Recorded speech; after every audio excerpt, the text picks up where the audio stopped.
మడిక కరీంనగర్ లో భట్టి విక్రమార్క మాట్లాడుతున్నారు. లైవ్ చూద్దాం. రైతులు పండించుకోవడానికి కావాల్సిన సహాయ సహకారాలు అందించాలి. పండించిన పంటకి మినిమం సపోర్ట్ ప్రైస్ ఒక్కటే కాదు, అవసరం అయితే ప్యాడీ లాంటి దానికి బోనస్ లాగా క్వింటాకి 500 రూపాయలు కూడా ఇవ్వాలని చెప్పి ఆలోచన చేసి ఈరోజు రైతాంగ సోదరులకి వారి వ్యవసాయం పండగ చేయడం కోసం దాదాపు 1,00,000 కోట్ల రూపాయలు నేరుగా వ్యవసాయం రైతుల కోసమే ఈరోజు ఈ ప్రభుత్వం ఖర్చు పెట్టింది. రూపాయి 2 రూపాయలు కాదు, 1,00,000 కోట్లు. ఒక్కసారి ఆలోచన చేయండి స్నేహితులు. గతంలో ఏనాడు కూడా ఈ రకంగా రైతుల కోసం ఇంత పెద్ద ఎత్తున చేసినటువంటి పరిస్థితులు లేవు.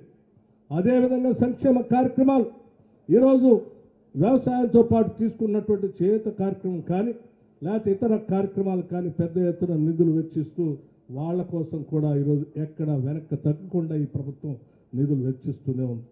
సంక్షేమ రంగానికి సంబంధించి ఎస్సీ శాఖకి ఎస్సీ సబ్ ప్లాన్ కోసం 40,000 కోట్ల రూపాయలు కేటాయించాం. ట్రైబల్ సబ్ ప్లాన్ కోసం 17,000 కోట్ల రూపాయలు కేటాయించాం. ఏ ఒక్క కార్యక్రమానికి కూడా వదిలిపెట్టకుండా ఈరోజు సంక్షేమమే పరమావధిగా పెట్టుకుంటూ ఈ రాష్ట్రంలో ఉన్నటువంటి అన్ని వర్గాల ప్రజల కోసం ఆలోచన చేస్తూ ముందుకు పోతున్నాం. చివరికి ఉద్యోగ వర్గాల గురించి కూడా ఆలోచన చేశాం. గత 10 ఏళ్ళు వాళ్ళు వచ్చేటువంటి జీతాలు 15వ తారీఖు 20వ తారీఖు వస్తే మాకు మీరు చేసినటువంటి అప్పులను కూడా మాకు అప్పచెప్తే ఆ అప్పులు కడుతూ కూడా ఉద్యోగస్తులకి ప్రతి నెల మొదటి తారీఖు నాడే జీతాలు ఇచ్చేటువంటి కార్యక్రమాన్ని మొట్టమొదటిసారిగా ఈ రాష్ట్రంలో 10 సంవత్సరాల తర్వాత మనం ఏర్పాటు చేసి ప్రతి నెల వాళ్ళకి జీతాలు ఇస్తూ వెళ్తూ ఉన్నాం. అట్లాగే ఈ రాష్ట్రానికి సంబంధించి మిగతా వర్గాల గురించి కూడా ఆలోచన చేసి ముందుకు వెళ్తూ ఉన్నాం. ఉచిత కరెంట్ అని రైతాంగ సోదరులకి 30 లక్షల పంప్ సెట్లు ఉచితంగా ఉంటే వారి కోసం ఉచితంగా కరెంట్ ఇస్తూ ఉన్నాం. దాంతోపాటు 200 యూనిట్లు కరెంట్లు కూడా పేద వర్గాల కోసం బిల్లులు కట్టకుండా మీరు కట్టకుండా మీ తరఫున రాష్ట్ర ప్రభుత్వం కడతాం.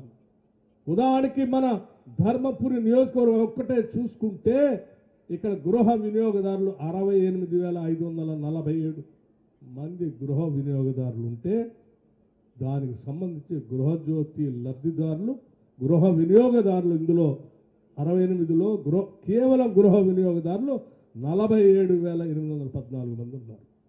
అంటే మిగతా షాపులు ఉండొచ్చు, కమర్షియల్ యాక్టివిటీ. ఈ 47,814కి ఇవాళ గృహజ్యోతి లబ్ధిదారులు ఒక్కసారి ఆలోచన చేయండి. 47,578 మంది ఇవాళ ఉచితంగా కరెంటు పొందుతూ ఉన్నారు. ఈరోజు మీ అందరి తరఫున రాష్ట్ర ప్రభుత్వం కరెంటు శాఖకు మేము డబ్బులు కడతా ఉన్నాం. మీరు అనుకుంటుండొచ్చు జీరో బిల్లు కదా కరెంట్ వాళ్ళు ఫ్రీకి ఇస్తున్నారు. కరెంట్ వాళ్ళు ఫ్రీ కాదు, మీ తరఫున మీరు కట్టే బిల్లుని రాష్ట్ర ప్రభుత్వం కరెంట్ వాళ్ళకి కడతా ఉంది.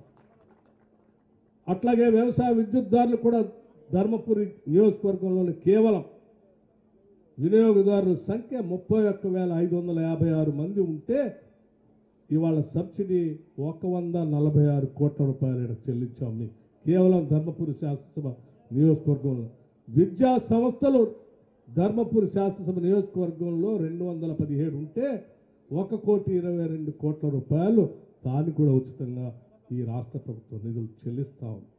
అంతిమంగా రాష్ట్ర వ్యాప్తంగా కూడా ఆలోచన చేస్తే రాష్ట్రంలో ఉన్నటువంటి 1,25,78,016 గృహ వినియోగదారులకు సంబంధించి గృహ వినియోగదారులు 1,11,92,575 మంది ఉన్నారు మొత్తం వినియోగదారులు తీసుకుంటే. వాళ్ళకు సంబంధించి ఈరోజు గృహజ్యోతి లబ్ధిదారులు 1,11,00,000లో 52,82,000 మందికి వాళ్ళ రాష్ట్ర వ్యాప్తంగా ఉచితంగా 200 యూనిట్లు కరెంట్ ఇస్తా ఉన్నాం. దీనికి సంబంధించి గృహ వినియోగదారులకి వ్యవసాయదారులకి మొత్తాన్ని కలుపుకొని రాష్ట్ర ప్రభుత్వం ప్రజల కోసం కరెంటు శాఖకి ఆర్థిక శాఖ నుంచి కట్టింది 15,400 కోట్ల రూపాయలు. ఒకసారి ఆలోచన చేయండి. ఇది పేదల కోసం రైతుల కోసం ఈ రాష్ట్ర ప్రభుత్వం నిబద్ధతతో మీ తరఫున 15,400 కోట్ల రూపాయలు ఈరోజు కరెంటు శాఖ కడతా ఉందంటే